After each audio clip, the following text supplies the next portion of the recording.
Up, we have a very funny Scranton local, Trisha Marie. Let's get her up here.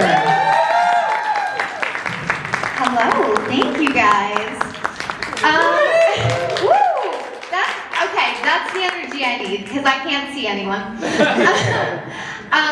So a little bit about me. I'm single, and I'm starting to worry that being a 30-something-year-old single female comedian is coming off desperate, and I don't mean it to be. So the other day I was doing crowd work with this guy, and I was like, "Oh, do you have a girlfriend?" And he goes, "No, and I'm not interested." I was like, "Jesus, neither am I."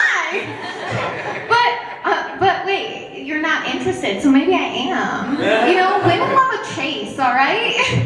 Why is that the case that, like, women, there could be a perfectly nice guy, and you're like, oh, he's okay. But the guy who is, like, a red flag will leave you questioning your self-worth every day. You're like, that's the one I want. It's interesting what people will do for validation and attention. Like standing on the stage with a microphone in their hand, talking about trauma, hoping that people will laugh. Please fucking laugh! So I recently went through a breakup, and it's interesting when you think about it, because when you go through a breakup, you get really close with this person, and then you just never speak again. But what's also interesting is that you go through this breakup, and this person has seen you naked, and you just have to live with that knowledge. Like, guys, they've seen your butthole. I haven't even seen my own butthole, alright? The only person who's maybe seen my butthole is my doctor, and he doesn't even want to see it. But I digress. But I think it's interesting because I feel like when you go through a breakup, you should be able to, like, erase each other from your memory. I feel like that would make things simpler. But let's be real. People who get divorced already do that. Like, as soon as they sign that paper, they're like, I've never met that man in my life. But that would be weird for people who are divorced and had children, because they still would have to say they didn't know them, but they'd be like, hey, can we meet up every other Saturday in exchange for the small child we both seem to like? I'm in my 30s, and being in your 30s is interesting because, you know, that's the time of your life you're really supposed to get your life together, and people will ask you, like, whether you're, what your plans are, and I've had people be like, Trisha, are you thinking about kids? I'm like, no, not in a weird way. Why? Did someone say something?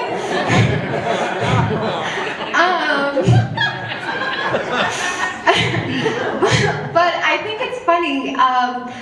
I don't think I would be a good parent. Like, I can barely take care of myself, let alone another human. I'd probably name it something stupid like Ghost Queef and be like, she likes to be called Queef for sure.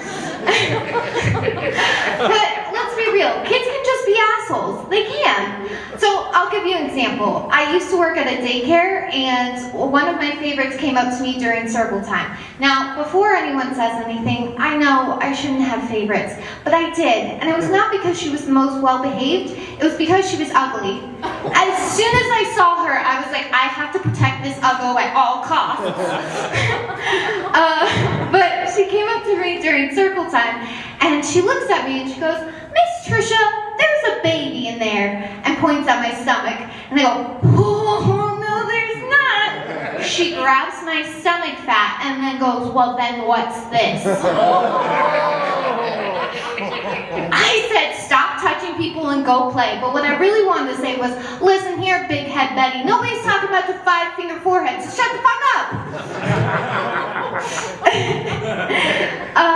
So I was talking to my friend recently, and we were talking about one of our mutual friends, and he's talking about her, and he's like, oh, you know, she's so great, she's so hot, she's got a nice ass. And I was like, well, geez, I wonder what he thinks about me. So I asked him, I said, well, what do you think about me? And the way this man paused still haunts me to this day.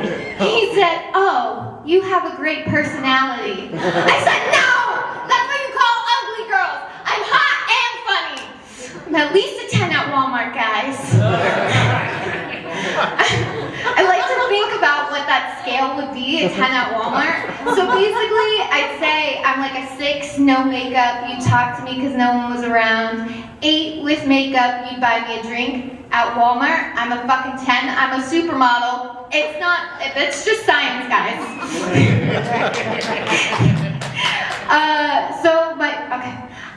My ex used to be really concerned about his masculinity, which is fine, you do you. But it got to this weird place. So we were going out to dinner with my parents, and he comes over to me and he goes, hey, he's like, I need to work off the calories I just ate.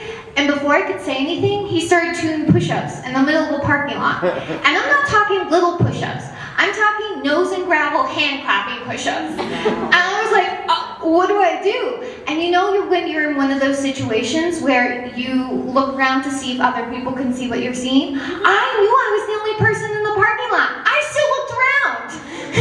So now I'm like, well, how do I get to my car? I was like, do I step over him? Do I step on him? And I'm his dom? Is he my sub? Do I spin his mouth? Does he spin mine? Like, I didn't think my whole relationship dynamic was going to change by getting pizza with my parents, but here we are. All right, thank you guys.